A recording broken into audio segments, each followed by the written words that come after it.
Bueno, muchas gracias a todos por venir. Hoy es un día que me hace mucha ilusión, como siempre que hacemos divulgación, pero especialmente porque están mis padres. Y es de las pocas veces que mis padres tienen la oportunidad de oírme, o sea que me hace ilusión doble. Bueno, deciros, ¿quién de aquí ha pilotado alguna vez un dron? ¿O ha estado en contacto con los drones? Levantad la mano. Mucha gente, ¿no? Ya. A todos nos han sacado fotos en alguna boda con un dron.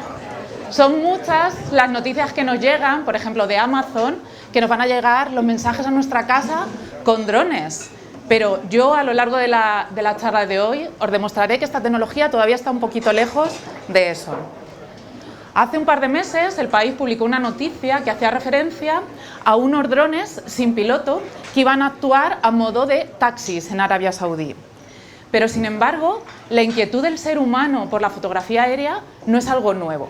Viene desde principios del siglo XX con George Lawrence, que tomó la primera fotografía aérea. Fue una fotografía del terremoto de San Francisco, intentando evaluar los daños que había provocado el terremoto. Cogió y a una hilera de cometas le ató una cámara de fotos, de manera que pudo tomar esta fotografía aérea. Pero en esta imagen os presento a los que se pueden considerar los primeros drones de la historia. Son unas palomas que llevan adosada al pecho una cámara de fotos. Se utilizaron durante la Primera Guerra Mundial a modo de espías. Sobrevolaban las líneas enemigas y tomaban imágenes. Estos son nuestros primeros drones. Si pensamos un poco en la teledetección surge en los 70, los 80 con los satélites. Todos conocéis los satélites, por lo menos el Meteosat de meteorología del tiempo, todo el mundo lo conoce. Eso es un satélite. Es una plataforma que circunvala la Tierra a unos 700 kilómetros de altitud y que toma imágenes. Imágenes que muchas veces no vemos bien qué representan. Son imágenes que abarcan una gran superficie, pero no muy definidas. Los satélites, la suerte que tenemos es que las imágenes son muy baratas. La plataforma no, la plataforma vale un huevo, iba a decir.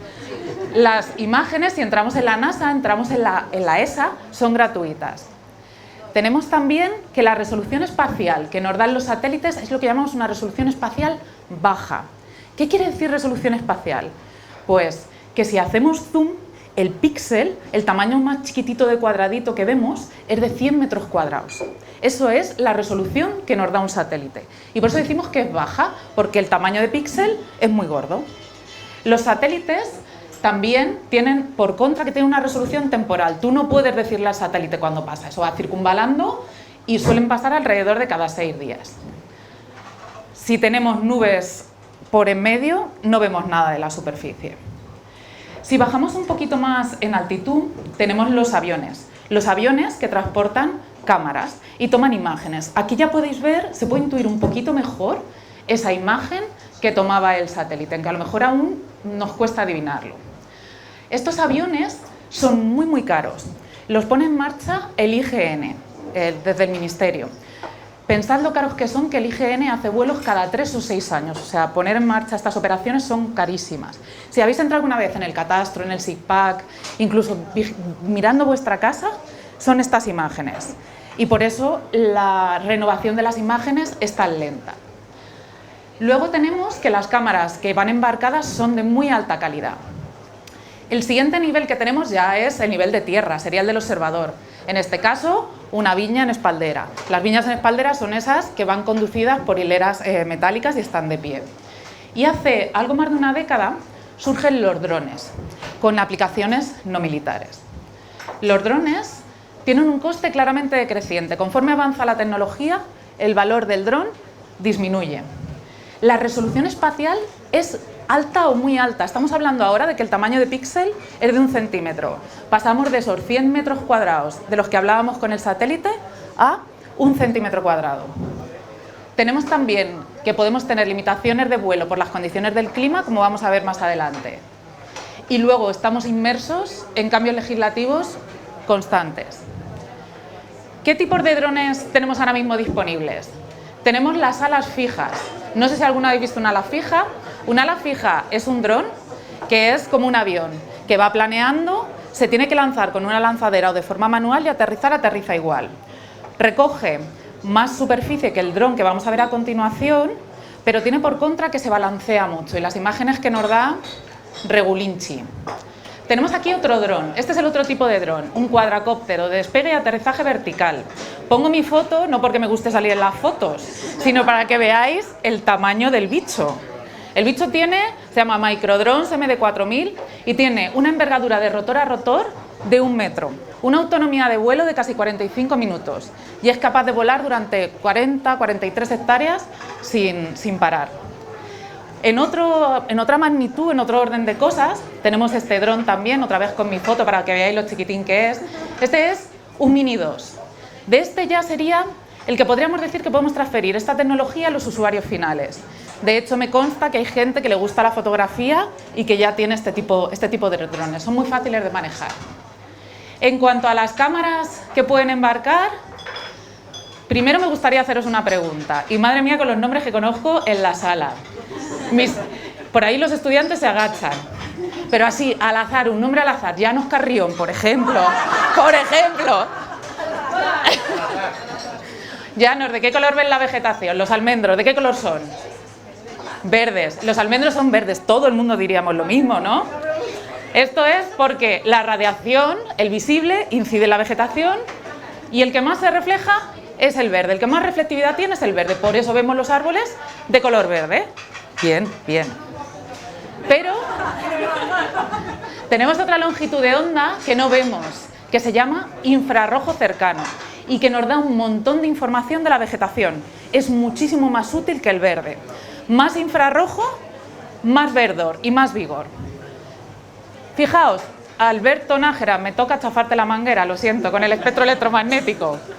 Tenemos la luz visible en la parte central del espectro. Tenemos lo que se llama el rojo, el verde y el azul, lo que todos conocemos, el visible.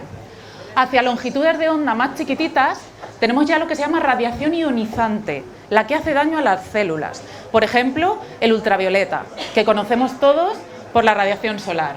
Los rayos X, luego rayos gamma, rayos cósmicos. Sin embargo, hacia el otro lado del espectro, hacia longitudes de onda más grandes, tenemos el espectro del infrarrojo. Aquí, muy pegadito al visible, es donde tenemos esa longitud de onda de la que he hablado, de la del infrarrojo cercano. Y más hacia longitudes de onda más grandes, el microondas, las ondas de radio. Si ahora hacemos zoom sobre el espectro del visible, sabemos todos que el espectro del visible lo podemos fotografiar con cámaras normales.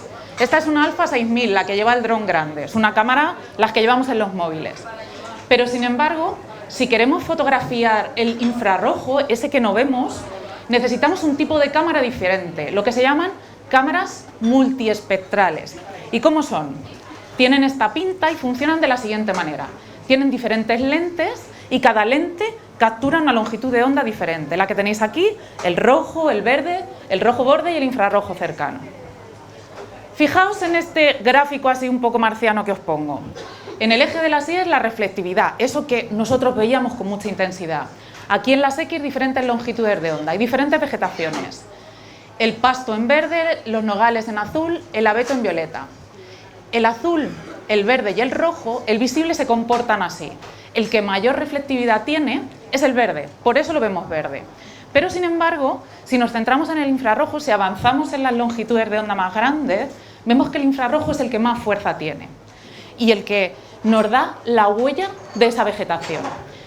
Pero sin embargo, aunque todas las especies tienen el mismo comportamiento, lo que se llama huella espectral, no tienen todas la misma intensidad.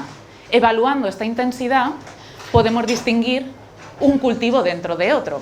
Por ejemplo, marihuana dentro del cultivo de maíz. ¿Vale? ¿Cómo volamos? Ante la pregunta de cómo volamos, la respuesta que nos viene a todos a la cabeza es utilizando un mando a distancia.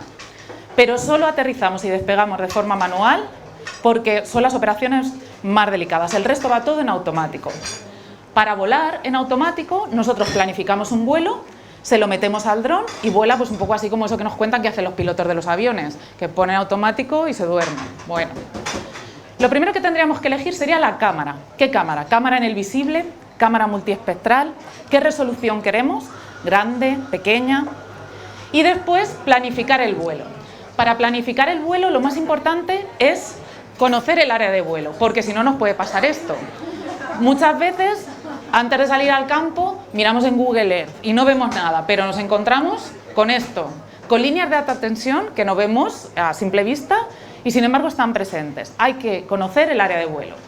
Luego es importante también conocer la duración del vuelo. Los drones no caen así estrepitosamente del aire si se quedan sin batería. Aterrizan muy despacito, pero sin embargo hay que optimizar el vuelo. Las baterías, cuando se hacen viejas, se descargan. Si hace mucho viento, se descargan. Hay que planificarlo bien. Después tendríamos la planificación de vuelo, que tiene esta pinta. La línea amarilla es el recorrido que va haciendo el dron. Y esto serían las imágenes que toma el dron. El dron se pone en la mitad de un cuadradito lila. Toma una imagen, avanza al siguiente, toma la siguiente. Veis que hay un montón de solapamiento entre las imágenes. Esto es porque nuestro objetivo es conseguir una superimagen a partir de pegar todas estas imágenes. Esa superimagen se llama ortoimagen y tiene coordenadas. Es decir, si yo me desplazo por encima con el ratón, tengo coordenadas en X, en Y y en Z, como con el Google Earth, igual. El siguiente punto antes de volar sería la predicción del tiempo. Es súper importante saber qué tiempo va a hacer, sobre todo en lo que respecta al viento. No tanto porque el dron pueda o no pueda volar, sino porque si obtenemos imágenes borrosas no nos van a servir de nada.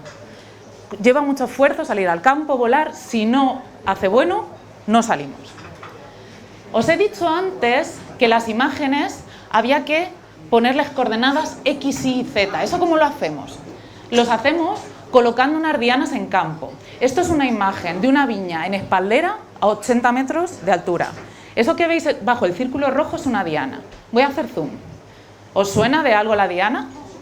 Pensad en el fregadero de vuestra casa o de vuestros padres o vuestros abuelos. Son esos circulitos de plástico donde apoyamos los platos. Hay veces que lo más fácil es lo más eficaz. Pensad que trabajamos en ambientes vivos. Tiene que resistir el paso de un tractor, la lluvia, que no se mueva. Al final, lo más sencillo es lo más útil. Aquí os presento otro tipo de diana. Estas dianas eran preciosas, las usamos en Gales, esto era maravilloso. Se veían perfectas, con una aspa, eran muy caras. Pero tenían por contra que pesaban un montón. Colocamos 50 a cada lado de un margen del río, 50 a un lado y 50 a otro. Y como en Gales pues siempre está nublado, nos fuimos a comer, esperando a que saliera el sol. Cuando volvimos, ¿veis esos puntitos negros que hay en la imagen? Son vacas. Las vacas se habían subido encima de la diana porque estaba calentita y se la habían empezado a merendar. Es gracioso hasta que llega el ganadero y la vaca se ha tragado un clavo. O sea, ¿esto qué quiere decir? Que los ingenieros agrónomos, forestales, no trabajamos haciendo edificios, carreteras, trabajamos con cosas vivas. Y hay que estar despiertos e ir buscando soluciones sobre la marcha.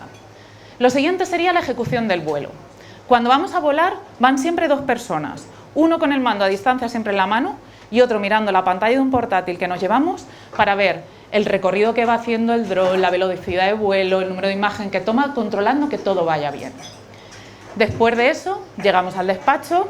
De un vuelo podemos tener 1000, 1200 imágenes y tenemos que descartar las imágenes borrosas, la que nos entorpecen el desarrollo de esa ortoimagen. Ya tenemos un método para hacerlo automático, ya no lo hacemos manual. La ciencia tiene estas cosas, se va avanzando. Lo último sería el proceso fotogramétrico, es decir, la construcción de esa ortoimagen. ¿Cómo la construimos?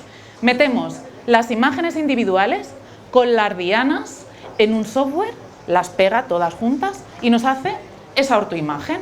En este caso, otra viña en espaldera. Pero no os he dicho que además de esta ortoimagen, volar con un dron nos da otras dos cosas. Nos da un modelo digital de superficies. ¿Esto qué es? El dron es capaz de hacer un mapa de las curvas que se va encontrando sobre el terreno. Es decir, me encuentro con un árbol, me encuentro con una colina, va describiendo, va ondulándose. Lo siguiente que es capaz de proporcionarnos es una nube de puntos, que no es una imagen tridimensional. De hecho, los geomáticos, topógrafos no me dejan decir imagen tridimensional, pero lo que ves es tridimensional. Es una nube de puntos. Pero todo esto, ¿para qué lo queremos? Fijaos, os voy a hablar de aplicaciones en el medio natural. Os voy a hacer una pequeña pasada. Esta es la laguna de Alboraj, en Tobarra. No sé si alguien la conoce, la laguna de Alboraj, una laguna salada. Pues tenemos un compañero, biólogo, yo soy una persona muy poco discreta, José Luis Moreno, el profesor José Luis Moreno, que tenía las sospechas de que el nivel de la laguna descendía porque estaba conectada con los pozos de bombeo de los agricultores que tenían alrededor. Estuvimos volándola durante un año. Esto es una foto en invierno y esto es una foto en verano. El nivel de la laguna descendía más allá de la evaporación natural por las condiciones meteorológicas. Aquí tenemos otro ejemplo. Este sí que voy a ser muy discreta, no voy a decir dónde es. Estábamos volando un río, haciendo otra cosa y de repente nos encontramos con esto, que no sé si se ve bien lo que intento decir. Haciendo zoom ahora, se ve como desde una vivienda o una construcción se vierte directamente al río. Pues los drones también nos pueden servir de vigilantes medioambientales. Esto es un woody debris que llaman los ingleses. Son restos vegetales que se acumulan en los ríos y que pueden llegar a producir inundaciones. Es muy importante retirarlos para que si sube el caudal del río no produzca inundaciones. Lo que hacen los técnicos de la Confederación es, van con el coche, se asoman, uy, este no me gusta, y van recorriendo todo el cauce. Pero si volamos con un dron y marcamos los peligrosos, ahorramos un montón de tiempo y de dinero. Otro ejemplo, mi amigo Claudio. Viña en vaso, en Tarazona de la Mancha, agosto, bastante calor. Las plantas, así clase de biología rápida, las plantas transpiran por los estomas. Los estomas son unos agujeritos y expulsan vapor de agua. Algo así como nosotros cuando sudamos para refrigerarnos, pues las plantas igual. Cuando hace mucho calor la transpiración es muy alta, pero si la planta se queda sin agua en el suelo, el estoma se cierra, la planta dice no quiero sudar, que me seco, no quiero sudar. Y entonces la planta se calienta enormemente. ¿Esa temperatura la podemos ver de alguna manera? Sí, la podemos ver, otra vez el espectro electromagnético, el visible, el infrarrojo con las cámaras multiespectrales y el infrarrojo térmico. ¿Podemos verlo? Sí, podemos verlo con las cámaras térmicas. Las cámaras térmicas son capaces de capturar esa longitud de onda. Esa longitud de onda es porque todos los cuerpos, en función de nuestra temperatura, emitimos una longitud de onda. Está el térmico, el infrarrojo medio, que se captura con esas cámaras. Esas cámaras se pueden embarcar en drones. Fijaos, aquí tenéis el dron, es el MD4000, el grande, con una cámara térmica. Lleva un ventilador detrás. El ventilador no vuela con el dron. Es porque hacía mucho calor y la cámara se calienta porque no está refrigerada. Con esas cámaras somos capaces de evaluar diferencias de temperatura. Fijaos, huerto solar. Todo el mundo sabe, energía solar se transforma en electricidad. Una placa funciona así en el térmico, pero hay veces que las placas no funcionan correctamente. Fijaos, aquí se ve muy bien la celda de abajo, cómo está mucho más caliente. Con un vuelo con un dron, con un térmico, podemos detectar si hay algún fallo y si la producción de energía no es eficiente. Otro ejemplo. Fijaos, esto es un dron cautivo. Un dron, por aquí se ríe la gente, luego contaremos de qué se ríen. Un dron cautivo es un dron que va anclado al suelo con un cable que le va dando continuamente batería. No hace falta cambiarle la batería. Fijaos lo que supone la prevención de incendios. Está a 30 kilómetros el dron, a 30 kilómetros de los focos de incendio. Fijaos, esto es una cámara térmica también de un fuego. Lo veis perfectamente dónde están las llamas, cómo se va moviendo ahora el dron.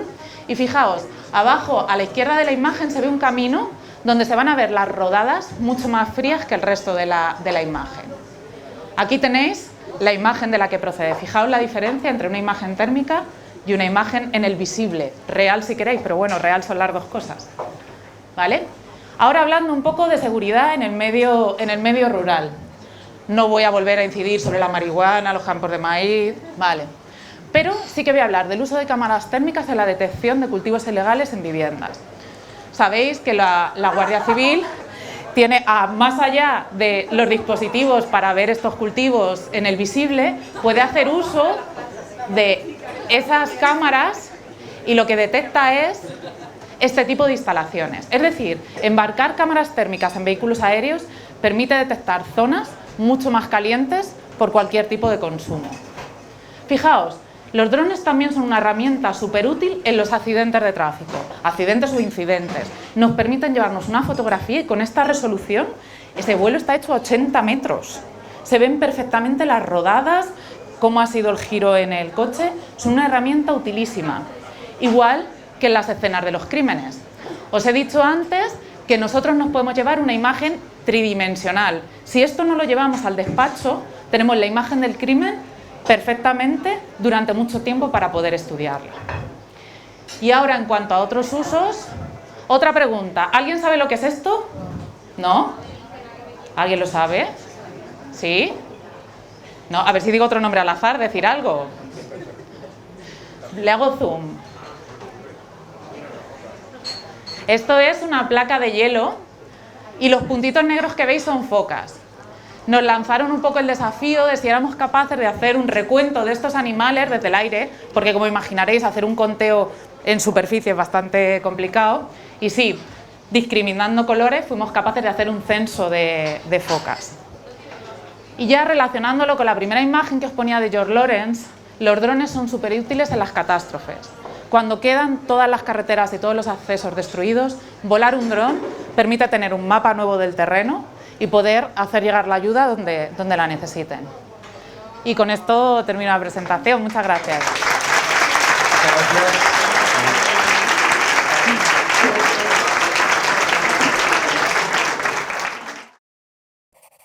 gracias.